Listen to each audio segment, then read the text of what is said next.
90 के दशक में जिस तरह से आपने देखा तालिबान आया था और आज जिस तरह से तालिबान आने की कोशिश कर रहा है, तालिबान नहीं चाहता है कि उसको दुनिया पाकिस्तान के पिट्ठू के नजरिए की तरह से देखे।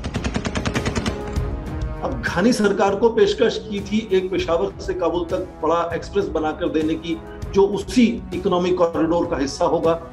तो किस तरह से ये इस पूरे क्षेत्र में अपने प्रभाव को यदि वो एक तरह से स्थायी तौर पर स्थापित करना चाहता है, तो ये चाइना पाकिस्तान इकोनॉमिक कॉरिडोर में सारे क्षेत्र के देशों को किस तरह से जोड़ा जाए, उसमें अफगानिस्तान हमेशा से बहुत बड़ा एक रुकावट बना रहा। तो एक के बाद एक शहरों में जब तालिबान ने घुसना चाहा, तो हर जगह पे जहां के वो वहां भी जो चाहे वो अफसरशाही थी या नेता थे, उन्होंने ये कोशिश की कि विध्वंस ना हो, वहां नरसंहार ना हो। इसलिए बहुत जल्द ही उन्होंने हाथ खड़े कर दिए और तालिबान को सरेंडर कर दिया, और वैसा ही सरेंडर आप देखें काबुल में भी हुआ। नमस्कार दोस्तों, लोकमत हिंदी पर आपका स्वागत है। हमारे साथ हैं प्रोफेसर स्वर्ण सिंह। प्रोफेसर स्वर्ण सिंह एशिया मामलों के बहुत नामी गिरामी विद्वान हैं और चाइना, इंडिया, इराक, ईरान, इस पूरा जो जियोग्राफिकल एरिया है, भौगोलिक एरिया है, उसके ये विद्वान हैं और इन्होंने कई किताबें इस पे लिखी हैं और जवाहरलाल नेहरू यूनिवर्सिटी से जुड़े हुए हैं। तो सर, आपका स्वागत है। नमस्कार रंगनाथ जी, मुझे भी खुशी है आपके सुनने वालों के साथ जुड़ने की और आपके साथ जुड़ने की। सर, पहला सवाल यही है कि जो पिछले 3 दिन में घटनाक्रम तेजी से बदले हैं और तालिबान का अफगानिस्तान पे शासन पक्का हो गया है, तो सर इस घटनाक्रम को हम कैसे देखें कि वहां पे अफगानी सरकार जो बदल गई है और इस्लामी अमीरात की स्थापना करने जा रहे हैं तालिबान, और खासतौर पे भारत के दृष्टिकोण से इसको कैसे देखें सर? अफगानिस्तान में जो घटनाक्रम हमने देखा है पिछले 10 दिनों में, उसमें सबसे खास बात ये कही जाएगी कि शायद किसी भी देश का ये अनुमान नहीं था कि इतनी जल्द काबुल पर कब्जा हो जाएगा तालिबान का। ये कहा जा रहा था तालिबान की तरफ से करीब 10 दिन पहले से ही कि 85% क्षेत्र पर उनका आधिपत्य हो चुका है, पर ज्यादातर देश और ज्यादातर विद्वान जो हैं वो इसको सही नहीं मान रहे थे। वो उनको लग रहा था कि शायद वो केवल एक रणनीति का एक हिस्सा है उनकी, ऐसा कहना। सच्चाई में ऐसा नहीं है। और ज्यादातर जो शहर थे उनको तालिबान ने अभी टेक ओवर नहीं किया था, उन पर कब्जा नहीं हुआ था। तो ये 10 दिन का जो घटनाक्रम आपने जिसका जिक्र किया, वो अपने आप में सबसे पहले तो जितने भी अनुमान लगाए गए उनको झुठला देता है कुछ हद तक, कि इतनी जल्द एक के बाद एक बड़े छोटे सब शहर तालिबान के कब्जे में आ जाएंगे इतनी जल्दी। आप देखें, बड़ा शहर जब मज़ार शरीफ उत्तर में उनके कब्जे में आया, तो लगा कि शायद उनकी रफ्तार जो है वो तेज है हमारे अनुमान से। फिर जलालाबाद भी आप देखें उत्तर में उनके आधिपत्य में आ गया, और इस रविवार को काबुल पर भी उनका कब्जा हो गया। राष्ट्रपति अशरफ घानी कहा जा रहा है कि देश छोड़कर जा चुके हैं। अब वो कह रहे हैं कि देश तालिबान के कब्जे में है और तालिबान की जिम्मेदारी बनती है कि वो वहाँ की संपत्ति को, वहाँ के राष्ट्र की साख को, वहाँ की शांति को किस तरह से बनाए रखते हैं। तो उन्होंने अब जिम्मेदारी सीधी तालिबान पर डाल दी है। तो ये इस अनुमान का सही ना होना, मुझे लगता है कि उससे ये पता चलता है कि आज भी शायद जो अफगान समाज है, जो राष्ट्र है, उसमें जिनको वारलॉर्ड्स कहते हैं, उनका ही दबदबा चलता है। तो एक के बाद एक शहरों में जब तालिबान ने घुसना चाहा, तो हर जगह पे जहां के वो वहां भी जो चाहे वो अफसरशाही थी या नेता थे, उन्होंने ये कोशिश की कि विध्वंस ना हो, वहां नरसंहार ना हो। इसलिए बहुत जल्द ही उन्होंने हाथ खड़े कर दिए और तालिबान को सरेंडर कर दिया, और वैसा ही सरेंडर आप देखें काबुल में भी हुआ। काबुल में ग्रीन जोन, जो हमेशा से सबसे ज्यादा प्रोटेक्टेड एरिया, जहां विदेश राजदूतों के सब एम्बेसीज हैं, वहां भी सैनिकों ने घंटों में अपनी वर्दियां, अपने हथियार सब छोड़ दिए, और वो एक तरह से जो सबसे प्रोटेक्टेड एरिया था वो सबसे वल्नरेबल एरिया नजर आया, और एक के बाद एक राष्ट्र, अमेरिका सबसे आगे है, वहां से अपने राजदूतों को और दूसरे लोगों को निकालने की लगातार कोशिश में है। भारत भी उसी कोशिश में है। तो पहली बात तो ये समझना जरूरी है कि दो चीजें मैं कहूंगा। जब सोवियत रूस को अफगानिस्तान से हटाने के लिए मुजाहिदीन का सहारा लिया गया था, आप 1991-90 की बात करें, तो उस वक्त बहुत नुकसान हुआ था। काबुल को खंडहर बना दिया था उन्होंने। तो उसके बाद जब नॉर्दर्न अलायंस के साथ मिलकर अमेरिका ने तालिबान को हटाया 2001 में, और ठीक उसी तरह से जब आज हम देख रहे हैं कि तालिबान ने वापस से आधिपत्य जमा लिया अपना काबुल में, तो एक तो ये सबक सीखा है इन सभी वॉरलॉर्ड्स ने कि संपत्ति का नुकसान नहीं होना चाहिए, और सत्ता का हस्तांतरण है जो वो शांतिपूर्वक जितना हो सके उतना होना चाहिए। हालांकि उसमें कितनी शांति बनाई जा सकती है, इस पे हमेशा प्रश्न चिन्ह लगे रहेंगे, क्योंकि वो जो तालिबान है वो एक जो उनकी संस्थान है वो बहुत एक तरह से एकजुट जैसा संस्थान नहीं है। जैसा मैंने कहा कि वो चाहे सरकार हो या आज तालिबान हो जो सरकार बनाने जा रहा है, वो हमेशा से इन जो जमीन पर वॉरलॉर्ड्स हैं उनको कुछ हद तक आजादी देते हैं अपने क्षेत्र में जो मर्जी करने का, और उनको साथ जोड़कर चलने की कोशिश करते हैं। अभी हाल ही में तालिबान से लड़ते हुए भी अफगान की जो national defence and security force है, उन्होंने बहुत कोशिश की कि जितने ज्यादा वॉरलॉर्ड्स को अपने साथ जोड़ सकें, उनको हथियार मुहैया करा सकें, पर हो नहीं पाया। वो ज्यादातर आप देखें कि जितनी जगह भी तालिबान ने अपना आधिपत्य जमाया, सबसे पहले उन्होंने जेलों को खोल दिया, और वहां से जितने भी तालिबान के कैडर्स प्रिजनर्स थे उनको खोला। तो लगातार तालिबान की ताकत बढ़ती गई, और कुछ तो सेना के लोग भी तालिबान से जुड़ गए या सेना के लोगों ने सरेंडर कर दिया। तो हालांकि सेना 5 गुना ज्यादा थी। आप केवल 15 दिन पीछे जाएं तो अफगानिस्तान की राष्ट्र की जो सेना थी वो 5 गुना बड़ी थी जो अनुमान लगाए जा रहे थे, पर क्योंकि सेना का मनोबल टूट गया, और जब एक के बाद पहले उपराष्ट्रपति देश छोड़ गए, फिर राष्ट्रपति देश छोड़ गए, तो ये तालिबान का जो वॉरलॉर्ड्स को साथ लेकर चलना और एक तरह से ये नरेटिव बना देना कि वो विदेशी ताकतों के सामने लड़ रहे हैं, वो इन इनफाइडल्स के साथ लड़ रहे हैं, वो ऑक्यूपाइंग पावर के साथ लड़ रहे हैं, तो ये जो नरेटिव आगे से आगे बनता गया कि राष्ट्र खतरे में है, समाज खतरे में है, विदेशी ताकतों को हटाना होगा, वो एक हवा की तरह आया। एक के बाद एक आप देखें कि शहर उनके कब्जे में आते गए, और आज वो काबुल में आप देखें कि घानी सरकार ने तो कह दिया, राष्ट्रपति घानी ने कह दिया कि देश अब तालिबान के आधिपत्य में है, उनकी जिम्मेदारी में है। अब चुनौती आती है कि ये तालिबान सरकार का गठन किस तरह से करते हैं। हालांकि नाम कुछ सामने आ रहे हैं, पर जब ये जिसको कहते हैं कि डिवीजन ऑफ पावर्स की बात होगी कि किसको क्या मिला इसमें से, वो मुझे लगता है कि एक बड़ी चुनौती होगी तालिबान के सामने। और उसके साथ साथ बाहर के जो दूसरे देश हैं वो किस तरह से उसको मान्यता देते हैं, ये बहुत बड़ी चुनौती रहेगी। भारत आखिर तक, आपने भारत की बात की, तो भारत आखिर तक ये कहता रहा कि यदि वायलेंस से, यदि फोर्स से, ताकत से, यदि जबरदस्ती से, जोर जबरदस्ती से यदि तालिबान सरकार बनाता है तो भारत उसको मान्यता नहीं देगा। ये भारत अकेला नहीं है। 10 और 12 अगस्त को दोहा में लगातार बातचीत हुई 10 देशों की, और उन्होंने ये एक संकल्पना की और कहा सबके सामने कि यदि इस तरह से तालिबान जोर जबरदस्ती से ताकत हथियाता है तो ये 10 देश उसको मान्यता नहीं देंगे। हालांकि क्या होगा जब तालिबान सरकार बनाएगा वो अलग बात है।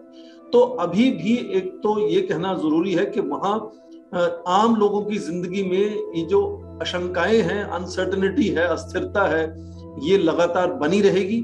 और क्योंकि तालिबान एकजुट संस्थान नहीं है, इसलिए बहुत से उनके घटक, बहुत से लोग गलतियां करते रहेंगे, नाराज होकर वायलेंस करते रहेंगे, तो अशांति बने रहने का डर लगातार बना रहेगा। कम से कम तब तक ये तालिबान की सरकार में कौन क्या मंत्रालय संभालेगा, कौन किस ओहदे पर बिठाया जाएगा, क्या उनको मान्यता मिलती है, ये सब चीजें जब तक तय नहीं हो जाती, और उसमें मुझे लगता है कम से कम 1 सप्ताह या 10 दिन से ज्यादा लग सकते हैं, उससे ज्यादा भी लग सकते हैं, क्योंकि वो तय करेगा कि अंदरूनी उनकी आपस में तालमेल कितना अच्छा है या नहीं है। तो भारत के लिए मुझे लगता है कि सबसे पहली चुनौती इस वक्त ये होगी कि अपने सारे भारतीय मूल के लोगों को, भारतीय नागरिकों को, भारतीय राजनयिकों को वहां से सफलता से वहां से निकाले। लगातार कोशिश हो रही है, बहुत से लोग निकाले जा चुके हैं। मुझे उम्मीद भी है, क्योंकि 1991 के ये जो खाड़ी के युद्ध से लेकर कई, आप देखें, मध्य पूर्व एशिया में इस तरह की समस्याएं खड़ी हुई। यहाँ भारत ने बार बार अपने लोगों को इस तरह से रेस्क्यू किया है। भारत का जो एक तरह से हैसियत है या काबिलियत है अपने लोगों को रेस्क्यू करने की, वो लगातार हमने देखी है। और पूरी उम्मीद करते हैं कि अफगानिस्तान में भी ठीक उसी तरह से भारतीय नागरिकों को, राजनयिकों को ठीक ठाक घर लाया जाएगा। फिर उसके बाद तालिबान की सरकार से क्या तालमेल भारत का बनेगा, मुझे लगता है उसमें अपनी चुनौतियां सामने आएंगी। पर ये अस्थिरता कम से कम आने वाले 10-15 दिनों तक लगातार बनी रहने की ऐसी संभावना है। और उसमें आम नागरिकों को शायद बहुत नुकसान भी हो सकता है, बचकर रहना होगा। तालिबान बहुत से वायदे कर रहा है, पर उनका जो काडर जमीन पर है, क्या उन वायदों को वो काडर मानता है, नहीं मानता है, इस पर भी बहुत सी प्रश्न चिन्ह लगे रहेंगे लगातार। तो अस्थिरता बनी रहेगी, ये मुझे इस वक्त लगता है।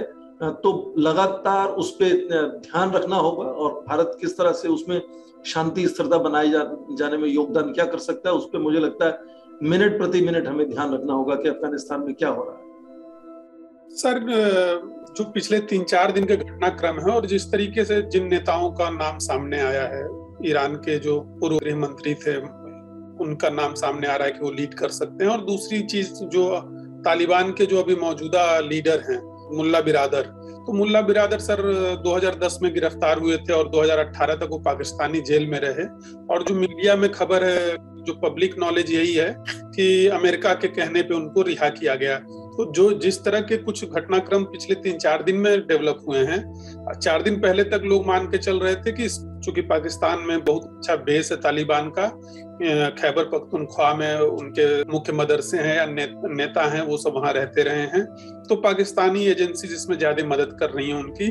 लेकिन पिछले कुछ दिनों के घटनाक्रम से ऐसा लग रहा है कि अमेरिका ने जो दोहा टॉक हुई है या जो भी चीजें हुई हैं पिछले 2-3 साल में, उसके पीछे अमेरिका ने कोई ना कोई ऐसी अलग रणनीति या बातचीत रखी है जिससे शायद अशरफ गनी भी परिचित नहीं थे, जिससे शायद दूसरे लोग भी परिचित नहीं थे। क्योंकि जिस तरीके से बहुत ही, एक तो अहमद रशीद तालिबान के विद्वान है सर, आप जानते हो, उन्होंने किताब लिखी थी, काफी समय तक वो फॉलो करते रहे तालिबान को, तो उन्होंने भी एक अपनी चर्चा में इस बात को नोटिस किया कि तालिबान ने जिस तरह से इस बार किया है वो बड़ा सुनियोजित और प्लान्ड है। वो तालिबान के जो परंपरागत तरीके से बहुत सोफिस्टिकेटेड है, उनके पास बहुत सारी स्ट्रेटेजिक इंटेलिजेंस ऐसी अवेलेबल है जो तालिबान अपने दम पे हासिल नहीं कर सकते थे।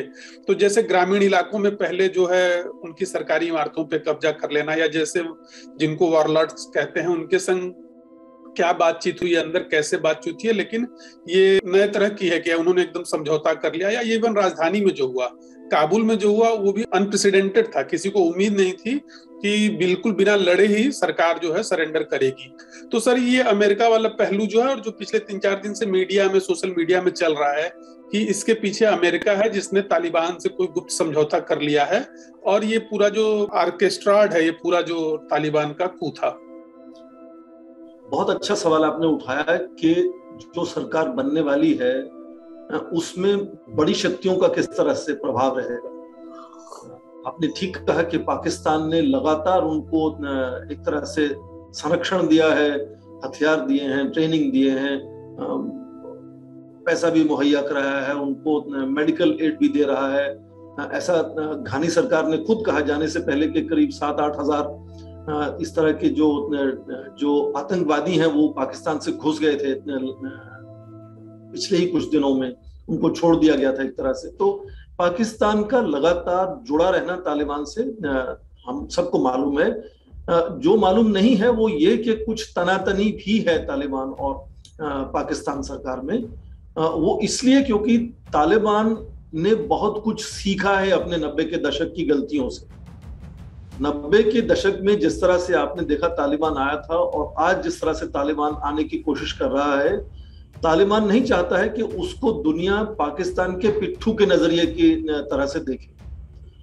भारत की ही आप उदाहरण लें, लगातार पाकिस्तान ने कोशिश की कि जब हमने हमारा आर्टिकल 370 हटाया हमारी प्रांत जम्मू और कश्मीर में से, तो पाकिस्तान ने चाहा कि तालिबान की तरफ से कुछ कड़ा रुख सामने आना चाहिए, पर जब उनको बहुत बार इस तरह के सवाल पूछे गए तो उन्होंने साफ कह दिया, उनके स्पोक्स पर्सन ने, कि ये मामला भारत का अंदरूनी मामला है और इसमें हमारा दखल नहीं है। तो आप देखें कि उन्होंने कोशिश की कि भारत के साथ, जबकि भारत लगातार गुड टेररिस्ट बैड टेररिस्ट की बात करता रहा, भारत लगातार शर्माता रहा, एक तरह से बचता रहा सीधी बातचीत करने से, इसके बावजूद भारत एक इस क्षेत्र का बहुत बड़ा लोकतंत्र है, बड़ी ताकत है, इसलिए भारत को भी एक अच्छे तालमेल बनाने की कोशिश हमने देखी तालिबान ने की। हाँ, दूसरे पड़ोसी देश जो हैं, चाहे वो रूस हो, ताजिकिस्तान हो, तुर्कमेनिस्तान हो, आप देखें वहीं पर राष्ट्रपति उपराष्ट्रपति गए हैं तुर्कमेनिस्तान, या ईरान हो, या सबसे बड़ा चीन हो, लगातार चीन से आप पिछले ही महीने आपने कहा मुल्ला अब्दुल घानी बरादर, जो राष्ट्रपति के लिए जिनका नाम सामने आ रहा है, वो पिछले ही महीने थियानजिन शहर में वहां के विदेश मंत्री वांगी से उनकी बातचीत और बैठक हुई थी। तो चीन लगातार उनके साथ जुड़ा रहा, रूस लगातार इस तरह के सम्मेलन कराता रहा। कुछ लोग ये भी मानते हैं कि ईरान या रूस ने इसलिए भी सहायता की कि उनके अपने राष्ट्र हित में है कि अमेरिका यहाँ से निकाल दिया जाए अफगानिस्तान से। तो किस तरह से तालिबान लगातार सारे क्षेत्रीय जो ताकतें हैं उनसे एक तरह से तालमेल अच्छा बनाने की कोशिश में है, और वो ज्यादातर देश जो हैं वो भी उनको एक तरह से रेड कारपेट स्वागत दे रहे हैं तालिबान को। अब बात आती है कि जो बड़ी ताकतें जो लड़ रही थी तालिबान के साथ, यूरोपीय देश जो हैं, नेटो फोर्सेस जो हैं, यूनाइटेड स्टेट्स अमेरिका जो है, अब यहां आती है बात कि मुल्ला अब्दुल घानी बरादर को क्यों राष्ट्रपति बनाया जा सकता है। अंतरराष्ट्रीय स्तर पर पिछले 3 या 4 सालों में आप देखें कि लगातार जो एक पब्लिक फेस है तालिबान का, जिसके साथ राष्ट्रपति ट्रंप ने सीधा अशरफ घानी को हटाकर सीधा तालिबान से उन्होंने डायलॉग शुरू किया, बातचीत शुरू की, एक संधि पर हस्ताक्षर हुए, उस सब में सबसे सामने आने वाला चेहरा जो था वो मुल्ला अब्दुल घानी बरादर का था। तो ये कहें कि अंतरराष्ट्रीय स्तर पर कोई चेहरा जो जाना पहचाना लगता है ज्यादातर यूरोपीय और नॉर्थ अमेरिका के देशों को, वो मुल्ला बरादर हैं। इसलिए मुझे लगता है कि उनको राष्ट्रपति बनाने से उनको लगता है कि जो पिछले 90 के दशक में गलतियां हुई और नॉर्दर्न अलायंस के साथ जुड़कर अमेरिका ने उनको हटा दिया, उससे बचा जा सकता है। दूसरा, उन्होंने ये भी 90 के दशक से सीखा कि नॉर्दर्न अलायंस से पिछली बार उनको खतरा हुआ था।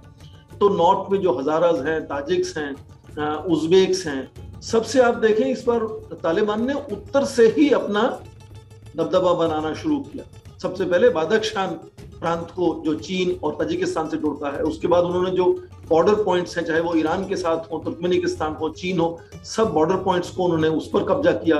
फिर अपने ग्रामीण क्षेत्रों में कब्जा बनाया, उसके बाद शहरों में। तो ये रणनीति जो है वो 90 के दशक से कितना सीखा है उन्होंने, ये दिखाती है। और तीसरी बात इसमें मैं जोड़ दूं, ये भी रणनीति उसमें नजर आई कि इस तरह का जो उन्होंने जाल बुना है अशरफ घानी सरकार के आसपास, वो एक तरह से यही कोशिश थी कि अशरफ घानी को एक तरह से फेस सेविंग सिचुएशन, एक ऐसा माहौल बनाया जाए जिसमें ऐसा ना लगे कि अशरफ घानी को उन्होंने बंदी बना लिया या उनको परेड किया सड़कों पे, या किस तरह से उनको अपना पूरा खूंखार जो तरीका है तालिबान का उस तरीके से उनको ट्रीटमेंट दिया, बल्कि उनको एक सेफ एग्जिट दिया। तालिबान चाहता तो ये रोक सकता था इस तरह से अशरफ घानी और उनके उपराष्ट्रपति को वहां से जाने के लिए, और जो राजनयिक हैं विदेशों के उनको भी परेशान कर सकता था। तो ये एक कोशिश थी ताकि ये लगे कि ये जोर जबरदस्ती नहीं हुई है, बल्कि ये पीसफुल ट्रांसफर ऑफ पावर हुआ, एक शांतिपूर्वक एक जो हस्तांतरण हुआ है सत्ता का। हालांकि उतना शांतिपूर्वक नहीं हुआ, खौफ जो डर है वो लगातार बना हुआ है। पर ये जो सीख उन्होंने ली है अपने 90 के दशक की गलतियों से, वो उससे बचना चाहते हैं, और चीन उनके साथ खड़ा है। चीन के अपने राष्ट्र हित में है कि उसका जहां प्रभाव पूरे क्षेत्र में बढ़े, और मुझे लगता है भारत को ये जागरूक होना पड़ेगा इसके लिए कि चीन और तालिबान और पाकिस्तान यदि एकजुट हो जाते हैं तो भारत की जो हमने इतनी गुडविल वहां तैयार की थी पिछले एक दशक में कम से कम, जब भारत का जो क्षेत्र पर प्रभाव है, भारत की जो अपनी आकांक्षाएं हैं, उस पर थोड़ी चोट लग सकती है। और ये यदि क्षेत्र चीन और पाकिस्तान के साथ जुड़कर उनके प्रभाव में आने वाला है, तो ये जो डर अमेरिका को होगा इस बात से, उसको भी ये सुलझाने की कोशिश है कि मुल्ला अब्दुल घानी के ब्रदर का नाम राष्ट्रपति के लिए सामने आ रहा है। हालांकि उसके अंदर बहुत से घटक होंगे, बहुत से अलग अलग मंत्रालय होंगे, उपराष्ट्रपति कौन बनेंगे, वो चीजें बाद में धीरे धीरे समझ आएंगी कि मुल्ला अब्दुल घानी ब्रदर के पास असल में कितनी ताकत है, या ताकत है भी या नहीं है। पर इस वक्त मेरा अनुमान है कि क्योंकि उनका एक तरह से जो चेहरा है वो अंतर्राष्ट्रीय स्तर पर जाना माना है और कुछ हद तक एक्सेप्टेबल है, क्योंकि अमेरिका ने उनके साथ लगातार बातचीत की है। ज़ल्मे खलीलजाद हमेशा उनसे ही बात करते थे, जो अफगानिस्तान पर स्पेशल एनवॉय थे राष्ट्रपति ट्रंप के। तो अब फिलहाल उनका जो क्वालिफिकेशन है, योग्यता है, वो ये है कि वो चेहरा है जो पहचाना हुआ चेहरा है। तालिबान के अंदर उनका कितना पकड़ है वो मुझे लगता है कि धीरे धीरे समझ आएगा। तो अभी ये चुनौतियां लगातार बनी रहेंगी मुझे लगता है। सर, दो आखिरी सवाल मैं पूछना चाहूंगा। पहले तो जो आपने खुद ही उस पर थोड़ा सा रोशनी डाल दी है, लेकिन आप चाइना के भी एक्सपर्ट हैं और ईरान के भी एक्सपर्ट हैं, और दोनों मुल्क जो अफगानिस्तान में रुचि रखते हैं अपने अपने कारणों से। तो ईरान से तो सर हमारा कोई खास अभी फिलहाल उस तरह का तनाव नहीं है, लेकिन चीन से भारत का तनाव जो है सीमा मामलों को लेकर बहुत ज्यादा पिछले कुछ समय में बढ़ा है। और लोग कह रहे हैं कि चीन कहीं ना कहीं अफगानिस्तान के, या लोग कह रहे हैं कि हिंदू कुश में जो नेचुरल रिसोर्सेज है, जो प्राकृतिक संपदा है, उस पे भी वो अपना नजर रखे हुए है। और जिस तरह से चीन, आपने खुद बताया कि जैसे चीन गए उनके सबसे बड़े नेता, और इस दौरान भी बातचीत चलती रही, तो चीन कहीं ना कहीं अफगानिस्तान को अपना सैटेलाइट स्टेट बनाने के लिए दिशा में तो नहीं बढ़ रहा है। तो इससे भारत को क्या दिक्कत हो सकती है, अगर चीन जिस तरीके से अभी नेपाल, भूटान, श्रीलंका, इवन पाकिस्तान को भी आज के डेट में लोग मानते ही हैं कि पाकिस्तान अब चीन पे ज्यादा निर्भर हो रहा है अमेरिका की तुलना में।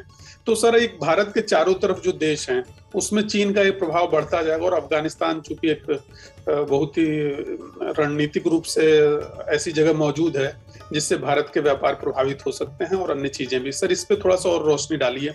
आपने बिल्कुल सही कहा कि पिछले कुछ सालों में जो भारत की विदेश नीति की पड़ोसी देशों के साथ चुनौतियां बढ़ी हैं, चाहे वो नेपाल हो या श्रीलंका हो या पाकिस्तान, तो हमेशा से चुनौती बना रहा है। और चीन के साथ सीधी बात है कि बहुत बड़ा हमारा तनाव बना है पिछले एक साल में। तो इसके पीछे कारण एक ही है, चीन का जो बढ़ता हुआ दबदबा है। हाल ही में आप देखें, इसी साल की बात करें तो पहले मिलिट्री का एक टेक ओवर हुआ म्यांमार में, वहां भी सबसे ज्यादा प्रभाव चीन का ही है, वो हमारे उत्तर की बात है।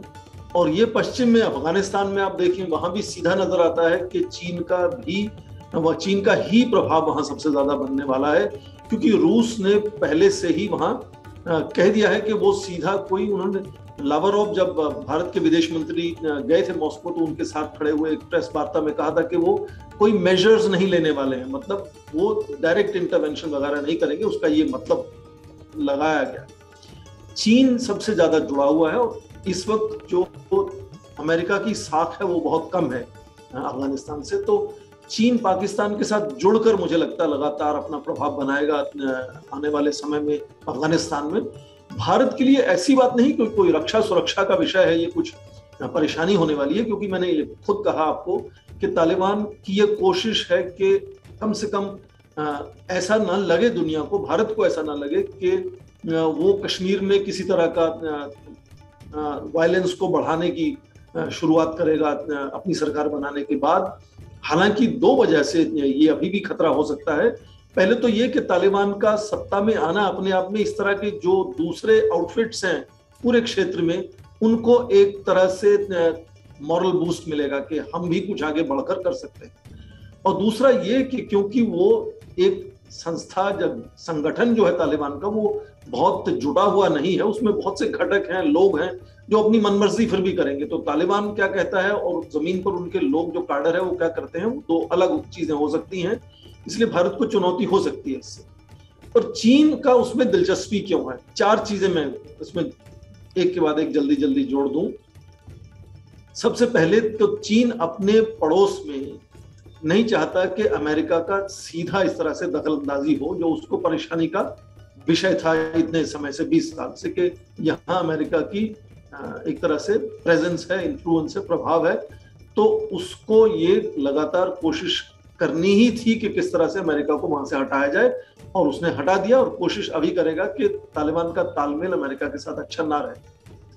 दूसरी बात, उसकी अपना एक प्रांत है सिंचियांग, जहां मुस्लिम आबादी ज्यादा रहती है। वो हमेशा उनकी परेशानी का विषय बना रहता है, वहां लोग नाराज रहते हैं कम्युनिस्ट पार्टी से, वहां आंदोलन चलता है। एक वहां ईस्ट तुर्कमेनिस्तान इंडिपेंडेंस मूवमेंट है, ETIM, जो पिछली बार 90 के दशक में जुड़ा हुआ था तालिबान के साथ, वायलेंस बढ़ा था वहां। तो उस तरह का सिंचियांग प्रांत में वायलेंस ना बढ़े, इसलिए सीधा तालिबान से यदि उनकी बातचीत होती है तो उस पर वो रोक लगा पाएंगे। तीसरी बात ये कि उनको अफगानिस्तान में सबसे ज्यादा दिलचस्पी होगी वहां के प्राकृतिक संपदा और खनिज पदार्थों को लेकर, कि किस तरह से, जिसको एक्सट्रैक्टिंग इकोनॉमी कहते हैं, किस तरह से वो वहां से निकाल लें जल्दी से जल्दी वहां के रिसोर्सेज को, तालिबान को किस तरह से इंसेंटिवाइज करके वहां के नेताओं को फुसला कर या कुछ और तरह से प्रभावित कर ऐसे ऐसे कॉन्ट्रैक्ट साइन करें कि जल्द से जल्द वहां से वो चीजें निकाल पाए, वो उनके लिए जरूरी है। और चौथी चीज, उनका बहुत बड़ा एक बेल्ट एंड रोड इनिशिएटिव है, और उसके बीच में आता है ये चाइना पाकिस्तान इकोनॉमिक कॉरिडोर। और चाइना पाकिस्तान इकोनॉमिक कॉरिडोर में अफगानिस्तान के जुड़ने से उनको बहुत फायदा होने वाला है। पिछले कुछ सालों में धीरे धीरे रूस का भी रुझान उन्होंने बना लिया था, रूस और चीन के अच्छे रिश्ते हैं, ईरान के साथ अच्छे रिश्ते हाल में हुए हैं, उनको भी रुझान बना लिया था कि आप भी चाइना पाकिस्तान इकोनॉमिक कॉरिडोर में जुड़ जाएं। अब घानी सरकार को पेशकश की थी एक पेशावर से काबुल तक बड़ा एक्सप्रेस बनाकर देने की, जो उसी इकोनॉमिक कॉरिडोर का हिस्सा होगा। तो किस तरह से ये इस पूरे क्षेत्र में अपने प्रभाव को यदि वो एक तरह से स्थायी तौर पर स्थापित करना चाहता है, तो ये चाइना पाकिस्तान इकोनॉमिक कॉरिडोर में सारे क्षेत्र के देशों को किस तरह से जोड़ा जाए, उसमें अफगानिस्तान हमेशा से बहुत बड़ा एक रुकावट बना रहता है।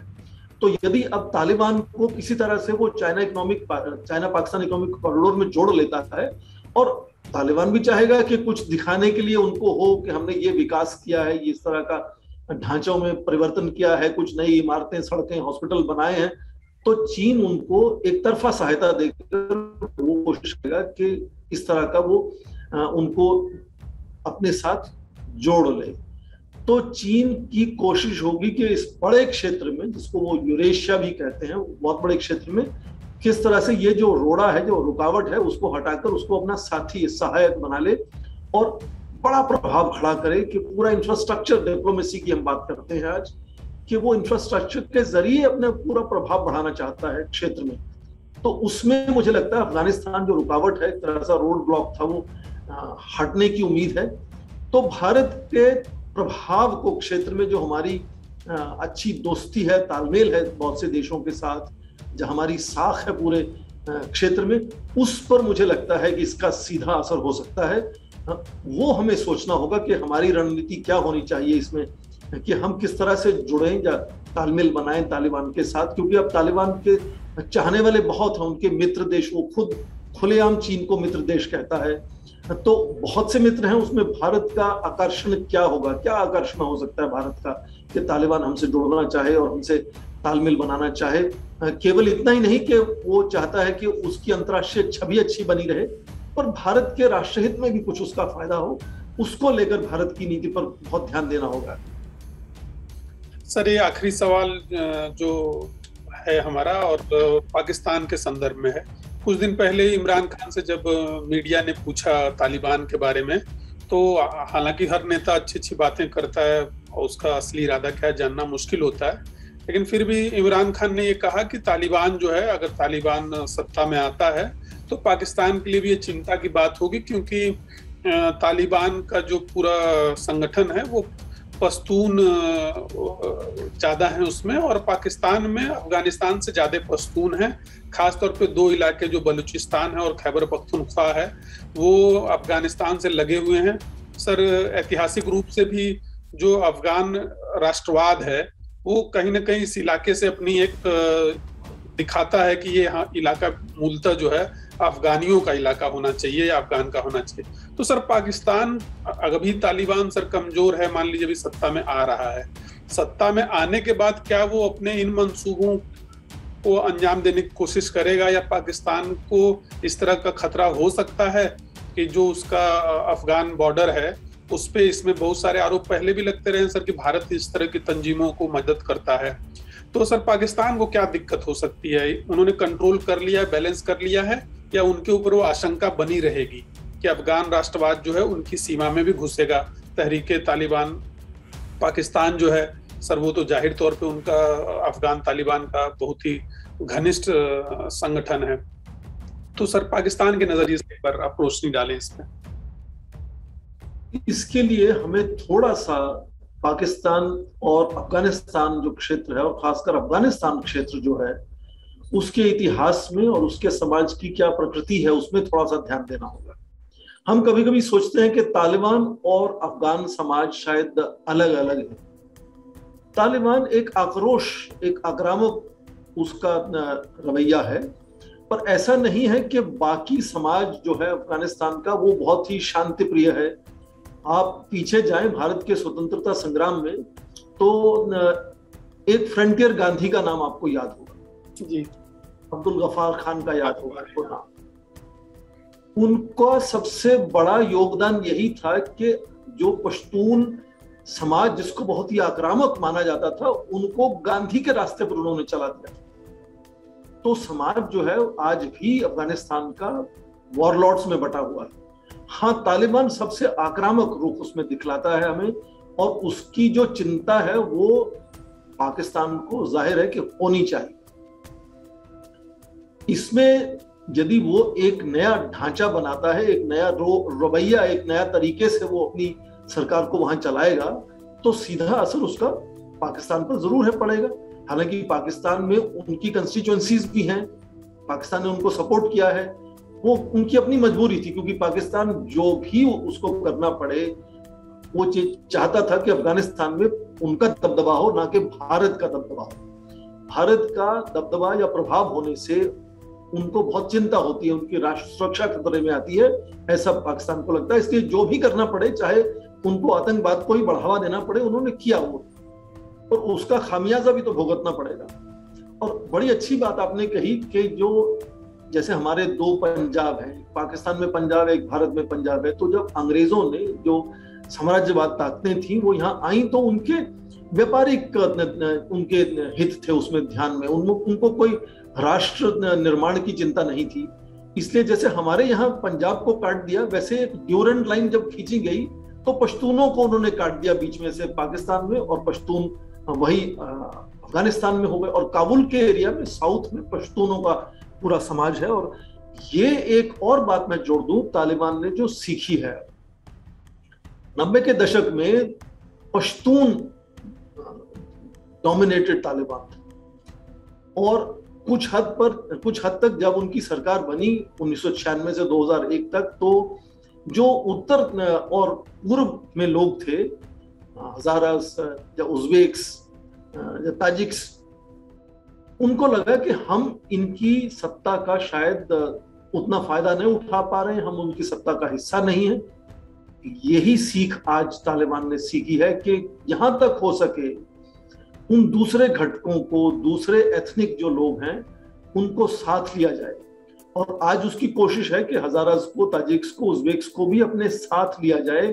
तो मुझे लगता है कि ये थोड़ी सी कोशिश है, चाहे वो कृत्रिम कोशिश हो, आर्टिफिशियल हो, असल में ना हो, जिसको ऑर्गेनिक कहते हैं वो ना हो, तो कोशिश ये है कि एक छवि ऐसी बने कि पूरा राष्ट्र निर्माण की कोशिश है, सारे समाजों को साथ लेकर चलने की कोशिश है।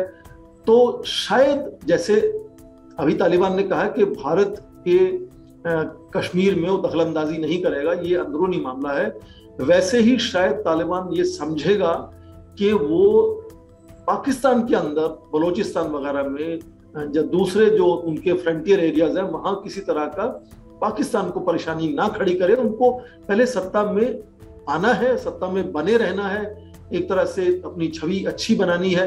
हालांकि उसमें मैंने कहा चुनौतियां हैं, क्योंकि वो जमीन पर उनका काडर नहीं सुनता उनको, वो अपनी मर्जी से करेगा जो उसकी मर्जी होगी। वॉरलॉर्ड्स नहीं सुनेंगे राष्ट्र के नेता उनको क्या बता रहे हैं, पर एक कम से कम संदेश देने की जरूर कोशिश होगी कि पाकिस्तान को भी उससे खतरा नहीं है। हालांकि खतरा लगातार बना रहेगा, पाकिस्तान को भी उसका खतरा बना रहेगा। जब आप आतंकवाद का इस्तेमाल करते हैं तो कुछ हद तक हमने देखा है, दशकों में देखा है कि जब आतंकवाद उनके विदेश नीति का हिस्सा बन जाता है तो उसकी उनको भी खामियाजा भुगतना पड़ता है, और लगातार पाकिस्तान ने उसका खामियाजा भुगता है अंदरूनी तौर पे। अंतर्राष्ट्रीय स्तर पर तो उसकी छवि खराब हुई है। आप देखें, एक के बाद एक दर्जनों लोगों का नाम संयुक्त राष्ट्र ने खुद कहा है कि ये आतंकवादी हैं। उन पर जो फाइनेंशियल टास्क फोर्स है वो लगातार उनकी निरीक्षण होते रहते हैं, उनकी इन्वेस्टिगेशन चलती रहती है। तो उसका खामियाजा अंतर्राष्ट्रीय स्तर पर छवि जो है उस पर, और अंदरूनी जो शांति है, स्थिरता है, उस पर लगातार उसको बना रहेगा।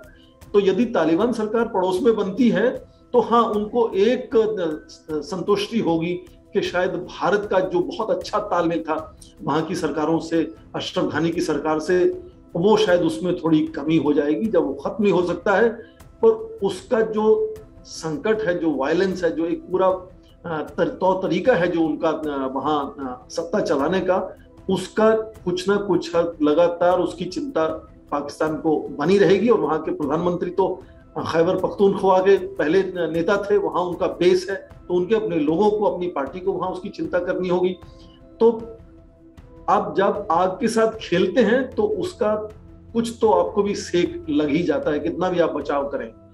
तो पाकिस्तान को खासकर, पर कुछ हद तक मुझे लगता है चीन को भी, और कुछ हद तक रूस और दूसरे देशों को भी जो पड़ोस में हैं, कुछ ना कुछ इसका नकारात्मक असर होने वाला है।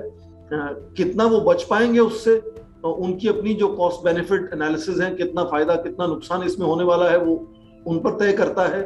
भारत की जो तालमेल इतना बना था उसमें सीधा है कि बहुत कमी आने वाली है।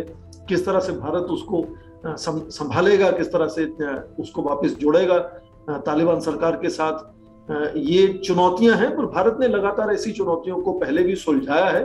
आप देखें, दूसरे उत्तर में हमारे पड़ोसी देश म्यांमार की बात करें तो वहां हम लोकतंत्र को जो लेकर चलने वाले घटक थे उनको लगातार हम उनके साथ जुड़े रहते थे, और वहां भी 90 के दशक से धीरे धीरे हमने वहां की सेना के साथ तालमेल बना लिया है। तो कुछ हद तक जिसको हम कहते हैं कि यथार्थ में भी ध्यान देना होगा कि जमीन पर सच्चाई क्या है। तो जाहिर हमारी विदेश नीति कुछ बड़े माने हुए मौलिक सिद्धांतों को लेकर आगे चलती है, पर जब हम स्ट्रेटेजिक ऑटोनॉमी की बात करते हैं, जो आज हमारी विदेश नीति का एक तरह से केंद्र बिंदु है, तो उसमें शायद थोड़ी सी यथार्थवाद को जोड़ना जब जुड़ता हुआ हम देखते हैं, तो मुझे लगता है कि जैसे पिछले कुछ हफ्तों में, जब कुछ महीनों में हमने देखा है कि भारत ने भी तालिबान के साथ बातचीत करना शुरू किया है, और शायद उसका ही नतीजा है कि भारत के राजनयिक, भारतीय मूल के लोग और भारतीय नागरिक वहां से निकाले जा रहे हैं लगातार, और तालिबान बिल्कुल परेशानी का कारण अभी तक नहीं बना है। तो कुछ ना कुछ तालमेल मुझे लगता है कि भारत का भी तालिबान के साथ बनता हुआ नजर आ रहा है।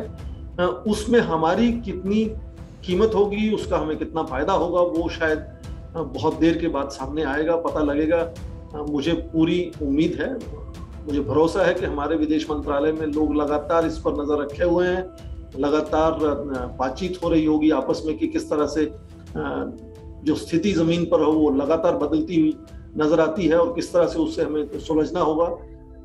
पर मैं ये आखिर में जरूर कहूंगा कि हमारी भारत की रक्षा सुरक्षा को इससे कोई इमीडिएटली कोई खतरे की बात नहीं है।